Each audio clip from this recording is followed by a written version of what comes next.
My girlfriend rejected me in bed every night, so I treated her like a roommate by day. Hey Reddit, my girlfriend treated me like staff instead of a partner. I finally said, screw it, I'm done. But to explain how it got there, let's start at the beginning. My name's Mason Mercer. I'm 38 and run a small auto shop on the edge of town with my buddy Rex Dalton. Grease feels like it's in my blood. My hands are always cut up from wrenches and carburetors, but I don't mind. At the shop, things make sense. If something's broken, you figure out why and fix it. Most mornings, I'm up before sunrise. I run a couple miles, feed the dog, warm up my old truck, and head to work. It's quiet, predictable, mine. Rex and I have known each other since high school, so we don't need to talk much. He can spot a quarter turn off just by looking at it. Guys like that are rare. Home isn't the same. Home is Sabrina Vale. We've been together for years, lived together for half that time. On paper, she looks good. Smart, pretty, stylish. But the house doesn't feel like mine anymore. Every night she's glued to her phone. If I reach for her, she rolls away. Every morning there's a list on the counter. Dry cleaning, a rattle on her car, a package to drop. It's like I'm staff in my own house. I didn't say anything for a long time. I thought patience would make it better. I'd lie there at night staring at the ceiling fan while she typed away on that phone. Patience only buys you silence, not respect. One morning she came into the kitchen in her robe, one slipper dragging, coffee in her hand, phone in the other. She didn't even look at me when she started firing things off. Don't forget my car today. It's rattling again. And I need you to grab my dry cleaning. Also, call my sister about her birthday thing. I don't have time. I kept sipping my coffee. Quiet. Then she sighed like I was already failing her, and said the line that ended it for me. I honestly can't even imagine wanting to sleep with you anymore. You feel more like my assistant than my man. Assistant. She said it flat, like she was talking about the weather. I didn't get mad. Didn't yell. I just looked at her. Then at the list she'd already left on the counter. 3 items this time: car, dry cleaning, some appointment reminder. I sipped my coffee, set the mug down, and said, good. I don't share a bed with someone who sees me as staff. Her head snapped up like she didn't expect me to answer at all. She opened her mouth like she was going to fire back, then closed it. The silence in that kitchen was heavier than anything we'd had in bed for months. Inside my head, it felt like a switch flipping. That was it. No speeches, no begging, no negotiations. I was done the second those words left her mouth. The dog was at my feet, tail wagging like nothing happened. I reached down, scratched behind his ears, and thought, he treats me more like a man than she does. She grabbed her phone and walked off without another word. Probably went to add more tasks to her notes app. I stood there another minute, finished my coffee, and stared out the window at the frost on the truck windshield. That frost was more honest than she'd been in months. That day at the shop, I didn't tell Rex right away. I just worked. Rebuilt a carb, checked torque on a set of heads, cleaned tools twice as long as usual. My brain kept replaying the line, like she thought it was funny, or safe to say. Rex finally noticed I was quieter than normal. He rolled over on his stool, wiped his hands on a rag, and said, you look like a guy who slept on a question mark. I smirked at that. Closer to a period, I said. He raised an eyebrow, but didn't push. That's why Rex has been my friend for 20 years. He knows when to let something sit. On the drive home that night, I already knew things were different. I didn't feel angry. I felt lighter, like something clicked into place. All those lists on the counter, all those nights of silence, all the little digs in front of people, it all added up to the same math. She didn't respect me, and I wasn't going to bargain for it anymore. When I walked into the house, Sabrina was at the table, scrolling her phone, earbuds in. She didn't look up. The next morning, Sabrina's list was waiting for me on the counter again. Same handwriting, same tone in the way she wrote it. Like everything was urgent, and I was the guy she hired to run errands. I didn't even read it, just folded it into a paper airplane, gave it one clean flick, and let it land in the sink. Didn't say a word. By the time she came in, I was already lacing my boots. She noticed right away. You think you're funny? She said, picking the soggy paper out of the sink. I didn't even look at her. I'm not your operations team. Handle your own calendar. She stared at me for a beat, like she was waiting for me to take it back. I didn't. She let out that little scoff she does when she doesn't win right away, then stormed off. I drove to the shop in silence, dog riding shotgun, head clearer than it had been in months. At work, Eli was struggling with a stripped bolt on a manifold. Kid's only been around a year, eager but green. I walked over, tapped the wrench out of his hand, and said, you don't muscle it. Back it off first, ease it, then bring it home. Otherwise, you'll be drilling it out. I showed him the angle, slow and steady, then let him finish it himself. When he got it right, I clapped him on the shoulder. Now you'll remember, it's always about feel, not force. Rex rolled over on his stool, watching. You've been on edge lately, he said, not unkind. I shrugged. Just drawing lines. He raised his brows but didn't push. That's Rex. Always direct, but he doesn't fish when you're not offering. That night, Sabrina tried a new tactic. She leaned against the counter while I made dinner, smirking like she was above it all. So what's this new thing? You ignoring me to get attention? She asked. I plated my food, set it down, and said, No, I'm just not playing anymore. She laughed. God, you're dramatic. You act like I owe you something. Respect isn't something you owe, I said. It's basic. That shut her up for about 10 seconds. Then she smirked again, like she'd found another angle.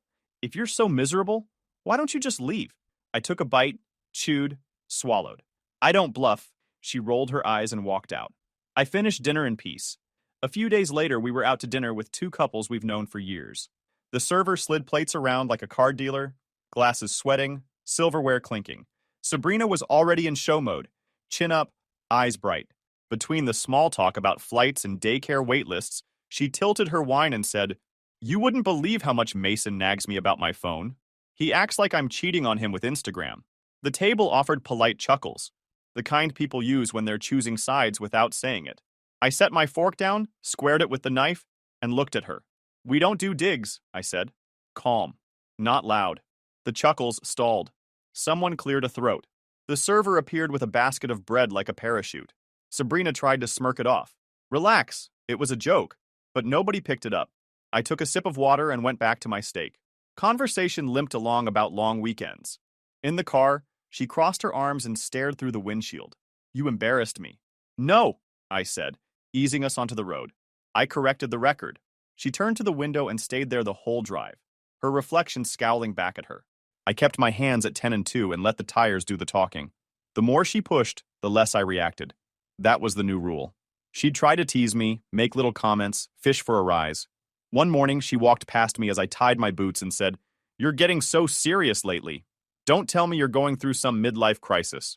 I stood up, grabbed my keys and said, Crisis is needing someone's approval. I don't. Then I walked out. Another night, she came into the living room while I was sketching a frame design for a bike rebuild. She leaned over the back of the couch and said, Do you really think anyone cares about that old junk you mess with? You spend more time with bolts than me. I didn't even look up. Bolts don't nag. She huffed and left the room. I went right back to sketching. My time shifted more toward myself. I doubled down on the early runs. I dusted off the weights in the garage and started lifting after work.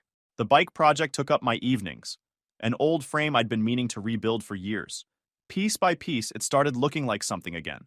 The dog would curl up in the garage while I worked. Sabrina barely came out there anymore. That suited me fine. Rex noticed the difference. One afternoon, he found me filing a bracket smooth and said, You look lighter. Meaner, too. Both, I said. He grinned. That's usually a sign a man's making decisions. Yeah, I said, not looking up from the file. Finally, by the end of that week, Sabrina's little games weren't landing. She'd toss a jab, I'd let it hit the floor. She'd try to get under my skin, and I'd just move past her like she wasn't even there. The thing about people who rely on digs is they need a reaction. Without one, they're just talking to themselves. And me? I was done supplying the audience. The shift came fast. After weeks of rolling her eyes and throwing digs, Sabrina suddenly decided to act sweet again. One Thursday night, I came home late from the shop and found the table set. Real plates, candles, the whole thing. She was in the kitchen pulling a tray out of the oven. Surprise, she said, smiling too wide. I made dinner. I sat down, looked at the plates, then at her. All right. She poured me a glass of wine and leaned across the table. See? I'm trying. I cut into the chicken, chewed, swallowed. Effort noted. Affection isn't a coupon, though. Her smile twitched. God, you can't even let me be nice without turning it into some lecture. I shrugged and kept eating. She pouted for the rest of the meal, but I finished every bite. The nice phase kept going. The next morning, she packed me a lunch like we were in high school. Left it on the counter with a note that said, Love you. I tossed it in the fridge for later, drove to work, and ate it cold out of the container. At least the sandwich was decent. That weekend, she upped the act. Let's do a date night, she said, standing in the doorway while I was working on the bike frame. I've got work here. Come on, Mason. Dinner, movie, just us. You keep saying you want time together. I wiped my hands on a rag and looked at her. No, what I wanted was respect. A date night doesn't buy that. She sighed dramatically. You're impossible. I went back to tightening bolts. Sunday morning at the grocery store was when her mask slipped. We were halfway down the dairy aisle. She was scrolling her phone, not even looking up, when she said, "Grab the almond milk." I pushed the cart forward. She raised her voice. "Mason, grab the almond milk." I stopped, turned, and said flat, "Handle your own cereal crisis." Then I pushed the cart ahead. She froze, cheeks red, realizing people were looking. She grabbed the carton herself and stomped after me. "The rest of the trip," she muttered under her breath and sighed loud enough for strangers to hear. I didn't respond once. At checkout, she tried to slide her card like always. I handed mine to the cashier first and said, "Separate." She blinked. "Since when?" "Since now." The cashier split the bags without a word. Sabrina glared at me all the way to the truck. That night, she cornered me in the kitchen. "You embarrassed me at the store." I poured a coffee. "No, I set a rule. There's a difference. You're being petty." "No," I said calm. "I'm being proportional." Her mouth opened, closed, then she stormed off. Monday evening, I decided to make it official. I called her into the living room, set my laptop on the table, and spun it around. Spreadsheet open, columns labeled, utilities, rent, groceries, extras. She frowned. "What is this?" "Our new system." She crossed her arms. "You're kidding." I tapped the screen. "Welcome to Roommate Incorporated. Effective immediately." Her face twisted. "You're actually insane." "No. I'm done mixing responsibilities with disrespect. You want to treat me like an assistant? Fine. Assistants bill hourly. This is cheaper. You can't just... I can. Already did." She stared at me. Silent for once. I sipped my coffee and let the numbers sit between us. The next few days were icy. She clanged dishes louder than usual, slammed cabinet doors, stomped through the house. I didn't acknowledge any of it. I paid my share of the bills directly, bought my own groceries, cooked my own meals. She tried another swing one night while I was sitting on the couch. "Do you know how insane this looks? We live together.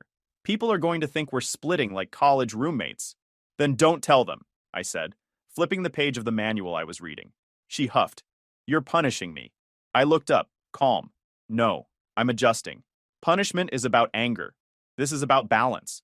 Her face flushed red. "Balance? You're humiliating me." I leaned back. "Then stop giving me reasons to rebalance." She stormed out, slammed the bedroom door. The dog barely flinched. The funny thing was, once the system was in place, I slept better. Bills split, food separate, responsibilities divided. The air felt clearer. No more lists waiting for me on the counter.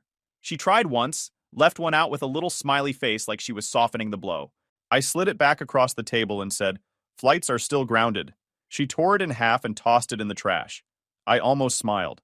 The fake affection didn't last long after that. She kept trying little jabs, little tests, but I didn't bite. When she cooked, I ate it and said thank you, but never gave her the reaction she was hunting for. When she touched my arm like she used to, I finished what I was doing before moving away. She wanted me on a leash. She didn't realize I'd already cut it. And me? I just kept building my bike, lifting in the garage, and living like a man who didn't need a performance to feel steady. Mrs. Alvarez had been on me all week about coming to the neighborhood barbecue. She's the kind of neighbor you can't say no to. Late 60s, sharp eyes, always polite but firm. If she tells you to show up, you show up. So Sunday afternoon, Sabrina and I walked down the street carrying a half pan of cornbread I'd baked that morning. The yard was full already. Folding chairs, coolers, smoke rolling off the grill. Kids rode their bikes too close to the tables, and everyone pretended not to care. Marco, her son, was at the grill. Big guy, always cracking dad jokes. "Mason!" he shouted, holding up a spatula. "You still fixing junk cars? Or are you running a real shop yet?" I smirked. "Depends on what you drive up in." He laughed and handed me a plate. Sabrina slid in beside me, arm brushing mine. She had that smile on. Bright, practiced. The one she saves for public settings. We made the rounds, said hi to a few neighbors, then sat down at a folding table under the oak tree. Mrs. Alvarez settled across from us, baby on her lap. She gave me that look she always does, half curious, half knowing. It didn't take long for Sabrina to make her move. Conversation was light, neighbors swapping small talk about school districts and grocery prices. Then Sabrina leaned forward, eyes on me, and said loud enough for the table, "You wouldn't believe how grumpy Mason's been lately." He acts like I can't live without his approval. People chuckled, polite and awkward. The kind of laugh you give because you don't know what else to do. I set my fork down, looked right at her, and said, "Careful, Sabrina. You're confusing honesty with disrespect. They're not the same." The table went silent. Even Marco stopped flipping burgers for a second. Sabrina blinked, face coloring, then laughed too loud. "I was just teasing," she said. I picked my fork back up and kept eating. Didn't add another word. The neighbors shifted the conversation to the weather. The air was different, though. They'd all heard it. On the walk home, Sabrina finally snapped. "You embarrassed me," she hissed. "No," I said. "I clarified you." She stopped on the sidewalk. "Do you even hear yourself? You sounded insane." I looked at her. Calm. "Insane is letting people think they can laugh at me while you feed them lines." She clenched her jaw and stormed ahead, heels hitting the pavement hard. I let her go. That week, the cling phase started. Saturday morning, we walked the farmer's market. String bags, sun on the stalls, somebody testing a speaker with old country. She threaded her arm through mine and turned toward a couple from our street. "This is my Mason," she said, voice dipped in honey. "We're great, right, babe?" She laughed before I could answer. The couple smiled the way people do when they've been handed a brochure. I picked through tomatoes, weighed 2 in my palm, paid for eggs, and kept my answers short. She kept narrating us for the crowd. Little squeezes, quick kisses on the shoulder, a high laugh that didn't belong to her. When she tried to lace our fingers for the 3rd time, I gently freed my hand to count cash and tuck the change. No scene, just transactions. In the parking lot, she locked the hatch a little too hard. "You're making me look desperate," she said, heat rolling off the asphalt. I slid the carton of eggs into the cooler so they wouldn't crack, then looked at her. "Stop advertising then." She scoffed, climbed into the passenger seat, and stared out at nothing. I drove us home with the windows down and the radio off. The bag shifted once and back, settled, and stayed put. The way things do when you load them evenly and quit pretending they're light. Her little shows didn't bother me. If anything, they made it easier to keep distance. The more she reached, the less I reacted. She was running out of levers. So I poured more of myself into my own time. Early mornings meant longer runs. After work, I'd hit the garage gym. Bench, deadlifts, pull-ups. No music, no distractions. Just weight and breath. At the shop, I focused harder on Eli. He'd been making progress, learning to read the feel of the tools instead of just muscling through mistakes. One afternoon, he tightened a belt without me stepping in once. When it ran smooth, he grinned like a kid. "Getting it," I said. Rex overheard. "About time you train him right," he joked. Eli laughed, wiping his hands. "It's easier when he actually explains stuff instead of just glaring." I smirked. "Glare's part of the process." They laughed, and for a second, the shop felt like a place where things still worked. Even the dog seemed calmer. When Sabrina walked through the door, he'd stay put on his bed. When I walked in, he'd lift his head, tail thumping, waiting for me to scratch his ears. It didn't go unnoticed. One night, Sabrina pointed at him and said, "He doesn't even listen to me anymore. You've turned him against me." I glanced at the dog, then back at her. Dogs don't fake it. They just know. She looked like she wanted to throw something. Instead, she stormed off again. By the end of that week, the pattern was set. Sabrina pushed harder in public, trying to glue herself to me. I stayed cold, steady, polite. The more she performed, the more obvious it became that she was the only one acting. Neighbors noticed. Mrs. Alvarez especially. Didn't say a word, just nodded once like she already knew. And me? I wasn't worried about managing optics anymore. I was too busy drawing lines. One day, I was sorting the mail pile on Sabrina's desk when the corner of her notebook caught my eye. Spiral-bound, pink cover, her handwriting all over it. Normally, I wouldn't care. But the page it was open to stopped me. It looked like a checklist. Columns and boxes. At the top, Mason plan. The first line read, "Car fixed. Cook dinner. Affection later errand done. Compliment. Small reward. Ignore bad attitude. No closeness.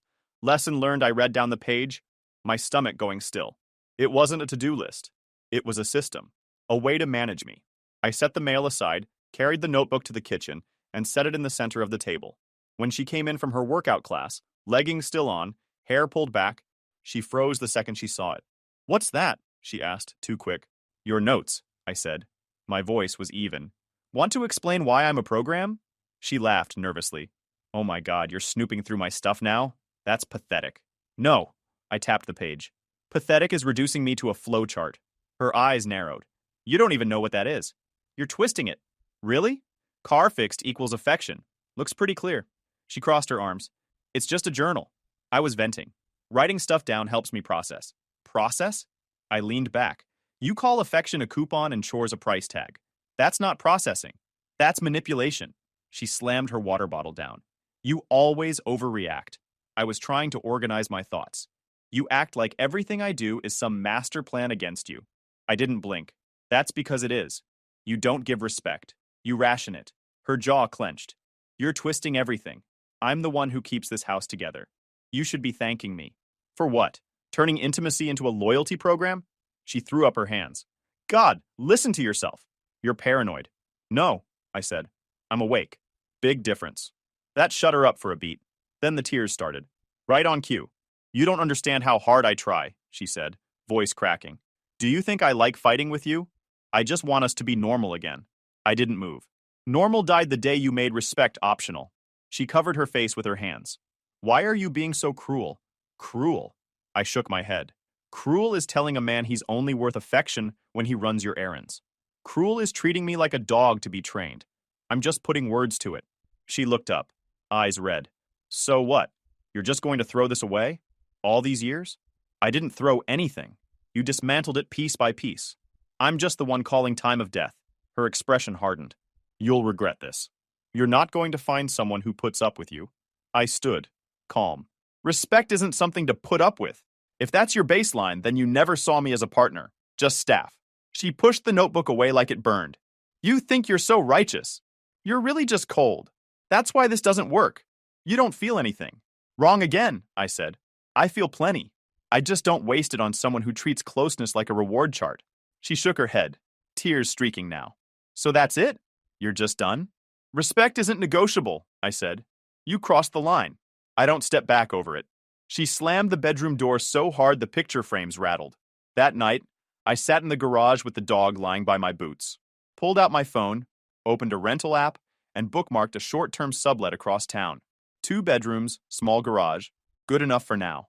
The next day at lunch, I called a storage unit and reserved one. Cheap, month to month. I already knew which tools and clothes I'd move first. By Thursday, I'd packed 2 boxes of essentials, work gear, spare clothes, old photo albums, lined them up neatly against the garage wall. I stacked the rest on shelves, ready to load when I decided. Every move felt clean. Surgical. Sabrina, meanwhile, acted like nothing had happened. She tried cooking again, left little notes on the counter with hearts drawn in the margins. I slid them straight into the trash without reading. When she asked one night, "So are we good now?" I just looked at her and said, "No, we're accurate now." Her face fell. But I didn't explain further. Didn't need to. I'd already started the exit. It was a Saturday morning, daylight spilling across the kitchen table. I set my coffee down, looked straight at Sabrina and said it clean. I don't negotiate basic respect. I'm done. She blinked, stunned for a second, then laughed like I was bluffing. Oh, stop. You're not going anywhere. I slid the spare key across the table. Already packed. Her face twisted. You're serious? I stood, grabbed my duffel from the chair. Completely. She scrambled after me down the hall. So what? You're just leaving? Walking away from everything we built? I turned, calm.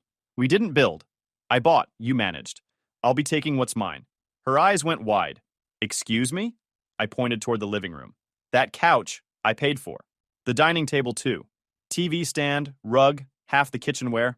I'll load it today. You can't just strip the house, she snapped. It isn't the house.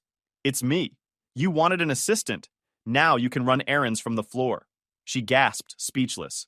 The dog padded past her to stand at my heel like he'd already chosen. By noon, the truck was backed up to the garage. Rex showed up with his flatbed and a grin.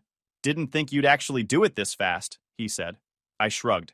When a machine's dead, you don't argue with it. You salvage the parts worth keeping. We hauled everything out, piece by piece.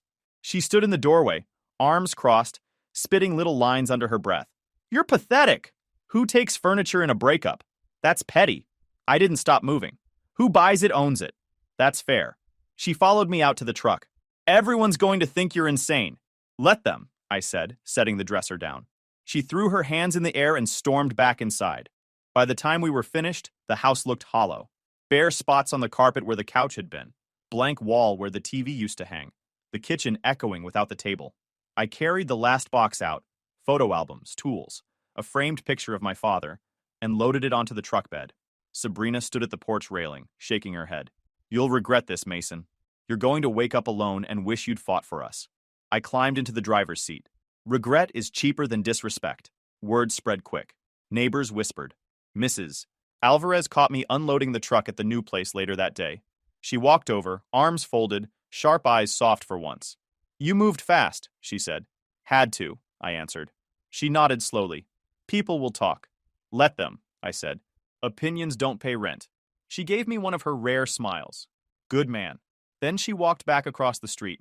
The new place sat near the river.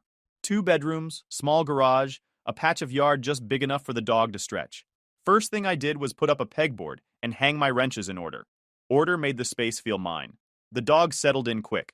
He stretched out on the bare floor while I bolted the couch back together. For the first time in months, he didn't pace the hall at night. He just slept. Mornings were quiet again.